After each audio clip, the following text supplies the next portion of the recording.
Sir ಒಂದ್ ರೀತಿಯಾಗಿ ನೀವು ಹೇಳ್ದಾಗೆ ಪ್ರೊಡ್ಯೂಸರ್ಸ್ ಗಳೇ ಮುಂದೆ ಬರ್ತಾ ಇಲ್ಲ ಸಿನಿಮಾ ಮಾಡೋದಕ್ಕೆ, ದುಡ್ಡು ಹಾಕೋದಕ್ಕೆ ಕಷ್ಟದ ಪರಿಸ್ಥಿತಿ ಇದೆ.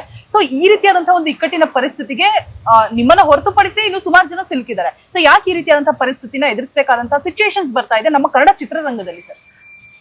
ಇದು ಕಾಮನ್ ಮೇಡಮ್, ಇದೇನು ಮಾಡೋಕ್ಕಾಗಲ್ಲ. ಎಲ್ಲಾದ್ರೂ ಒಂದ್ ಕಡೆ ಯಾರಿಗಾರು ಅವರು ತಪ್ಪು ಅಂತ ಅನ್ಸಿರ್ಬೋದು ನಮ್ಮ ಮೇಲೆ, ಆ ರೀತಿ ಅವ್ರು ರೈಸ್ ಮಾಡಿದ್ದಾರೆ. ಬೇರೆ ಬೇರೆ ಪ್ರಾಬ್ಲಮ್ಸ್ 1000 ಇದೆ ಬೇರೆ ಕಡೆ. ಪಾಪ ನಮ್ ಕಡೆ ಅವ್ರಿಗೆ ನಮ್ಮಿಂದನೇ ಅವ್ರು ತಪ್ಪು ಕಂಡಿಡಿದಿರ್ಬೋದು. ಸೊ ಅದಕ್ಕೆ ಅವ್ರು ಹೋಗ್ತಾ ಇದಾರೆ, ಹೋಗ್ಲಿ ಬಿಡಿ, ಅದ್ರಲ್ಲಿ ಏನಿದೆ.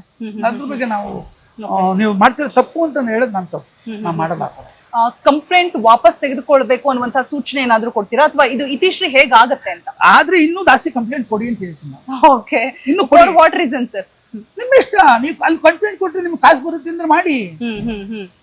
ನಾನೇನ್ ಹೇಳ್ತಿದ್ದೀನಿ, ನಿಮ್ಗೆ ಜಾಸ್ತಿ ಕಂಪ್ಲೇಂಟ್ ಕೊಟ್ರೆ ನಿಮ್ಗೆ ಒಳ್ಳೇದು ಅಂದ್ರೆ ಮಾಡಿ, ಏನ್ ಬೇಕಾದ್ರೂ ಮಾಡಿ, ನೋಡೋಣ ನಡಿ. ಅದ್ರಲ್ಲಿ ನಾನೇ ಹೇಳ್ತೀನಲ್ಲ ನಿಮ್ಗೆ, ನಿಮ್ಗೆ ದುಡ್ಡು ಬಂದ್ರೆ ಏನ್ ಬೇಕಾದ್ರೂ ಮಾಡಿ. ಅದರಿಂದ ನಾನೇನ್ ಬೇಜಾರು ಮಾಡ್ಕೊಂಡಿಲ್ಲ ನಾನು. ವಾಸುದೇವ್ ರೆಡ್ಡಿ ಅವ್ರಿಗೆ ಏನ್ ಹೇಳಕ್ ಇಚ್ಛಿಸ್ತೀರಾ ಸರ್? ಬಿಕಾಸ್ ತುಂಬಾ ಅತ್ಯಾಪ್ತರು ನಿಮ್ಗೆ ಅವರು. ತುಂಬಾ ಅಂದ್ರೆ ತುಂಬಾ ಒಳ್ಳೆ ಮನುಷ್ಯ ಮೇಡಮ್, ದೇವ್ರಂತ ಮನುಷ್ಯ.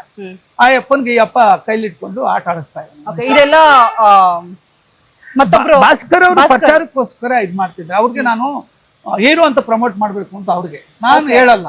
ನಾನು ನಿಮ್ಮನ್ನ ಇಟ್ಕೊಂಡು ಹೀರೋ ಅಂತ ಸಿನಿಮಾ ಮಾಡಿಲ್ಲ, ನಾನು ಯಾವತ್ತೂ ಹೇಳೂ ಇಲ್ಲ. ನೀವೇ ಪಾಪ ಮಾಡ್ಕೊಂಡ್ಬಿಟ್ಟು ನೀವೇ ಮಾಡ್ಬಿಟ್ರೆ ಮಾಡ್ಕೊಳ್ಳಿ, ಏನ್ ಬೇಕಾದ್ರೂ ಮಾಡ್ಕೊಳ್ಳಿ. ಇನ್ನು ಎಲ್ಲೆಲ್ಲಾಗುತ್ತೆ ಅಲ್ಲೆಲ್ಲ ಕಂಪ್ಲೀಟ್ ಮಾಡಿ, ಏನು ತೊಂದ್ರೆ ಏನಿಲ್ಲ. ನಿಮ್ ದುಡ್ಡು ಬರುತ್ತೆ, ವಾಸುದೇವ್ ರೆಡ್ಡಿ ಅವ್ರಿಗೆ ದುಡ್ಡು ಬರುತ್ತೆ, ಭಾಸ್ಕರ್ ಅವ್ರಿಗೂ ಬರ್ಬೇಕಲ್ವಾ, ಅವ್ರಿಗೂ ಕಾಸು ಹೋಗ್ಬೇಕು. ಅವ್ರೇನ್ ನಾವು ಕೊಟ್ಟಿಲ್ಲ ಅಂತ ಹೇಳಿಲ್ಲ, ಎಲ್ರಿಗೂ ಹೋಗ್ಲಿ, ದುಡ್ಡು ಹೋಗ್ಲಿ. ನಿಮ್ಗೆ ಬರುತ್ತೆ ಅನ್ನೋದಾದ್ರೆ ಎಲ್ಲಿ ಬೇಕಾದ್ರೆ ಕಂಪ್ಲೀಟ್ ಮಾಡಿ. ಅದ್ರ ಬಗ್ಗೆ ನೋಡೋದು. ಈ ಸಮಯಾವಧಿ ಏನಾದ್ರು ಕೊಟ್ಟಿದ್ರೆ ಸರ್? ಅಂದ್ರೆ ಇಷ್ಟು ಒಳಗಡೆ ರಿಟರ್ನ್ ಮಾಡ್ಬೇಕು, ಮಾತುಕತೆ ಆತರ ಆಗಿರುತ್ತಲ್ಲ ಮೊದ್ಲೇನೆ. ಈಗ ಅಕಸ್ಮಾತ್ ಆಗ್ಲಿಲ್ಲ, ಏನ್ ಮಾಡ್ಬೇಕು ಅದಕ್ಕೆ? ಈಗ ಆಗ್ಲಿಲ್ಲ, ಈಗ ನಾಳೆ ಬೆಳಿಗ್ಗೆ ಹೇಳಿದ್ದೆ, ಆಗಿಲ್ಲ, ಏನ್ ಮಾಡಕ್ಕಾಗುತ್ತೆ ಅದಕ್ಕೆ? ಸಿನಿಮಾ 108 ಪ್ರಾಬ್ಲಮ್ ಇದೆ. ಕನ್ನಡ ಸಿನಿಮಾಗಳ ಮೇಲೆ ಹೊರಗಡೆ ತುಂಬಾ ಪ್ರೆಷರ್ ಜಾಸ್ತಿ ಇದೆ, ತುಂಬಾ ಇದೆ. ಅದನ್ನ ನಾವು ಫೇಸ್ ಮಾಡ್ಬೇಕಲ್ಲ. ನಾನು ಆಗ್ಲೇ ಹೇಳಿದ್ ನಿಮ್ಗೆ, ಸ್ಟಾರ್ಡಮ್ ಇಟ್ಕೊಂಡು ಸಿನಿಮಾ ಮಾಡಿಲ್ಲ ನಾನು, ಎಲ್ಲ ಹೊಸಬ್ರು ಇಟ್ಕೊಂಡು ಹೆಂಗ್ ಕೊಟ್ಬಿಡ್ತಾರೆ. ಅದರಿಂದ ಅಷ್ಟೇ, ನಾನು ಬರೋದು ಎಲ್ಲ ನೀವು ತಗೊಳ್ಳಿ ಅಂತಾನೆ ಹೇಳ್ಬೇಕು. ನೀವು ತಗೊಳ್ಳಿ, ನೀವು ಫುಲ್ ಕ್ಲಿಯರ್ ಮಾಡ್ಕೊಳ್ಳಿ, ಏನು ತೊಂದರೆ ಏನಿಲ್ಲ. ನನಗೆ ₹1 ಬೇಡ, ನನಗೆ ಬೇಡ. ನಾನು ಬೇರೆಯವ್ರು ನನ್ನ ಕಡೆ ಯಾರ್ಯಾರು ಕೊಡಬೇಕು ನಾನು ಕೊಡ್ಕೋತೀನಿ, ಅದು ನಾನು ಹೇಳ್ಕೊತೀನಿ, ಏನು ತೊಂದರೆ ಏನಿಲ್ಲ. ನಿಮಗೆ ಒಳ್ಳೇದಾಗುತ್ತೆ ಏನಂದ್ರೆ ಏನು ಬೇಕಾದ್ರೂ ಮಾಡಿ, ನಾನು ಈಗಲೂ.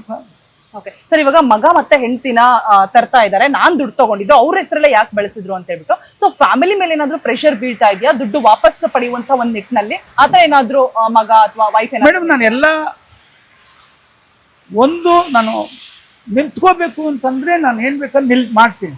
ಬಟ್ ಇದು ಒಳ್ಳೇದಾಗ್ಲಿ ಅಂತ ಅಷ್ಟೇ, ಅವ್ರಿಗೆ ಒಳ್ಳೇದಾಗ್ಲಿ ಅಂತ, ನನಗ್ ಒಳ್ಳೇದಾಗ್ಲಿ ಅಂತಲ್ಲ. ನನಗೆ ಒಳ್ಳೇದಾಗಬೇಕು ಅಂದ್ರೆ ನಾನು ಮಾತಾಡೋದು ನನಗೆ ಗೊತ್ತು, ನಾನು ಮಾತಾಡ್ತೀನಿ. ಅವ್ರಿಗೆ ಒಳ್ಳೇದಾಗ್ಲಿ. ಪಾಪ ಅದರಲ್ಲಿ ವಸ್ತುತೆ ವಿಡಿಯೋ ಸಿಗಾಕೊಂಡು ಅವರು ಎಲ್ಲೆಲ್ಲಿ ಕಾಸು ಕೊಡ್ತಿದ್ದಾರೆ, ಎಲ್ಲರೂ ಸೇರ್ಲಿ, ಅವ್ರಿಗೆ ಒಳ್ಳೇದಾಗ್ಲಿ ಅನ್ನೋ ಮನೋಭಾವದಲ್ಲಿ ಈಗಲೂ ಮಾತಾಡ್ತಿದ್ದೀನಿ. ಅವತ್ತು ಮಾತಾಡಿದ್ದೀನಿ, ಈಗಲೂ ಮಾಡ್ತೀನಿ. ಯಾವುದೇ ಕಾರಣಕ್ಕೂ ಅದು ಬೇರೆ ಎಲ್ಲ ಬಿಡಿ, ನಾನು ಫೇಸ್ ಮಾಡ್ಕೊತೀನಿ. ಅದು ನಮ್ಮನ್ನ ಬೇಡ. ಸಾರಿ.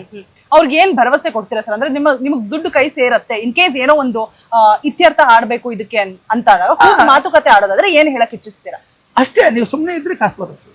ಓಕೆ, ಹೋರಾಟ ನಿಲ್ಸಿ ಅಂತೀರಾ? ನಿಮ್ಮಿಷ್ಟ, ನೀವು ನಿಲ್ಸ್ಕೊಳ್ಳಿ, ನಿಲ್ಸದೆ ಹೋಗಿ ಓಡಿ, ನನಗೇನಾಗಬೇಕಾಗೈತೆ? ಓಡಿ, ಬಸ್ ದುಡ್ಡು ಬೇಕು ಅಂದ್ರೆ ಫಸ್ಟ್ ನನ್ನ ಹತ್ರ ಬನ್ನಿ.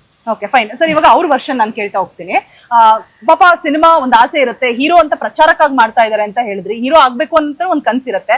ಸೊ ಆ ಒಂದು ಆಸೆಯಿಂದಾಗಿ ದುಡ್ಡನ್ನ ಕೊಟ್ಟಿರ್ತಾರೆ. ಬಟ್ ಅದು ಈ ಕಡೆ ಸಿನಿಮಾನು ಇಲ್ಲ, ಹೀರೋ ಪಾತ್ರ ಕೂಡ ಸಿಗ್ತಾ ಇಲ್ಲ, ಪ್ರಮೋಷನ್ ಕೂಡ ಆಗ್ತಾ ಇಲ್ಲ ಅಂದಾಗ ಅವ್ರಿಗೂ ಒಂದ್ ಸ್ವಲ್ಪ ಬೇಸರ ಆಗೋದುಂಟು. ಸೊ ಹಾಗಾಗಿ ಇದೆಲ್ಲ ಮಾಡಿದ್ರ ಅಂತ?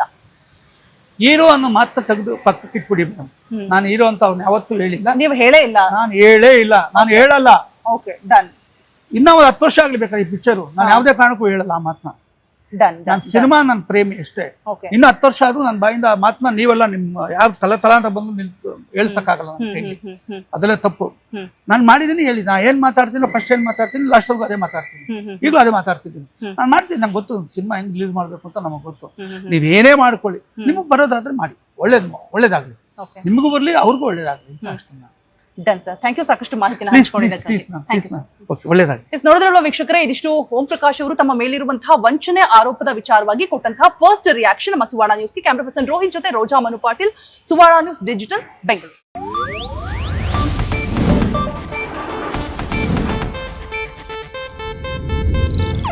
ಇದು ಏಷ್ಯಾನೆಟ್ ನ್ಯೂಸ್ ನೆಟ್ವರ್ಕ್ ಪ್ರಸ್ತುತಿ.